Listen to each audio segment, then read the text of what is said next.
মাত্র 10 মিনিটে দোকানের মতন পারফেক্ট চটপটি রেসিপি আজকে তোমাদের সাথে শেয়ার করব। আশা করি রেসিপিটা তোমাদের ভালো লাগবে। আর এইরকমই রেসিপি দেখার জন্য কিন্তু আমাদের চ্যানেলটার সাথেই থাকতে হবে। চলো তাহলে শুরু করা যাক। চটপটি তৈরি করার জন্য কিন্তু আমরা আগের দিনই ডাবলি বুটটাকে ভিজায় রাখছি সারা রাতের জন্য ভিজায় রাখলে সিদ্ধটা খুব তাড়াতাড়ি হবে। আজকে চটপটি তৈরি করার জন্য আমরা কিন্তু নিয়ে নিছি খাসির মাংস। খাসির মাংসটা হালকা একটু হাড্ডিযুক্ত আর একটু চর্বিযুক্ত মাংস নিয়ে নিছি। আর মাংসটাকে কিন্তু ভালো করে মশলা দিয়ে কষায় নিছি প্রথমে। তারপরে দিয়ে দিচ্ছি সিদ্ধ করা ডাবলিটা কিন্তু হচ্ছে সারা রাত ভিজিয়ে আমরা সিদ্ধ করে নিছি। তারপর খাসির মাংসের সাথে অ্যাড করে দিছি। তারপর দিয়ে দিছি পরিমাণ মতন জল, আর সাথেই দিয়ে দিলাম হচ্ছে রাঁধুনি চটপটির মশলা। রাঁধুনির চটপটি মশলাটা কিন্তু সব রকমেরই মশলা থাকে, তাই আমাদের আর এক্সট্রা করে কোনো মশলা দিতে হবে না। আর এটা দিলে না খুব তাড়াতাড়ি চটপটিটা তৈরি হয়ে যায়।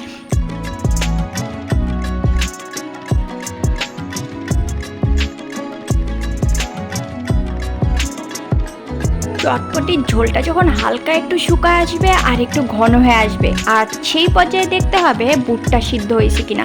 আমি কিন্তু তোমাদের দেখা দিচ্ছি যে আমাদের বুটটা কিন্তু মোটামুটি সিদ্ধ হয়ে গেছে। আর এখন কিন্তু আমাদের চটপটিটা রেডি।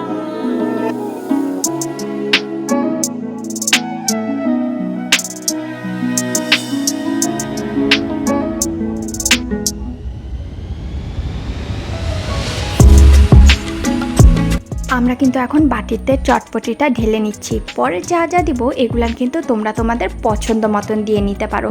আমরা চটপটিটা অর্ধেক বাটি পরিমাণ দিয়ে নিছি। তারপর দিয়ে নিচ্ছি শশা কুচি ছাড়া কি চটপটি ভালো লাগে? আমার তো লাগে না। তোমাদের শশাটা চটপটিতে কেমন লাগে অবশ্যই জানাবা কিন্তু।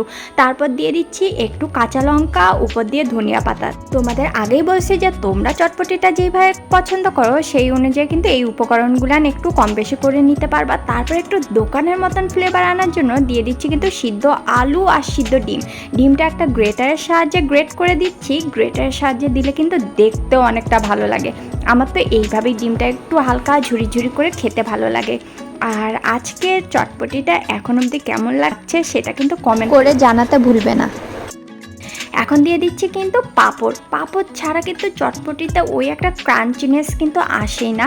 আমার তো এই চটপটিটা এইভাবে খেতে এত ভালো লাগে, একদম মনে হয় পারফেক্ট দোকানের মতন। তারপর দিয়ে দিলাম একটু তেঁতুল। এটা কিন্তু প্রাণ তেঁতুল সসটা আমরা দিয়ে দিছি। তোমরা কিন্তু তেঁতুলের পাল্পও দিতে পারো। আমি বললাম না ওই 10 মিনিটে কীভাবে তাড়াতাড়ি করা যায় চটপটিটা সেইটি তোমাদের সাথে শেয়ার করে দিচ্ছি। আর সাথে কিন্তু উপরে দিয়ে দিলাম একটু ধনেপাতা।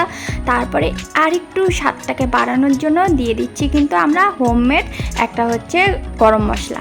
এটা কিন্তু স্বাদটাকে আরও বাড়ায় দিবে। আর আজকের চটপটিটা কেমন লাগলো সেটা কিন্তু অবশ্যই কমেন্ট করে জানাবা। 10 মিনিটে আজকের চটপটিটা তোমাদের সাথে শেয়ার করলাম। আর তোমরা যদি ফুচকার রেসিপি দেখতে চাও সেটাও কিন্তু আমাদেরকে কমেন্ট করে জানাবা। এরকমই চটজলদি রান্না দেখার জন্য আর শেখার জন্য আমাদের চ্যানেলটাকে কিন্তু সাবস্ক্রাইব করে বেল আইকনটা প্রেস করে পাশেই থাকবা, যেন আমরা নতুন কোনো ভিডিও বা ব্লগ বা রেসিপি দিলে তোমাদের কাছে তাড়াতাড়ি চলে যায়। আর তোমাদের চটপটিটা কেমন লাগলো সেটাও কিন্তু আমাদেরকে লিখে জানাতে ভুলবে না, নাহলে জানবো কীভাবে তোমাদের এই 10 মিনিটের চটপটি রেসিপিটা কেমন লাগলো। আশা করি ভালো লাগবে। দেখা হবে নতুন কোনো রেসিপির সাথে।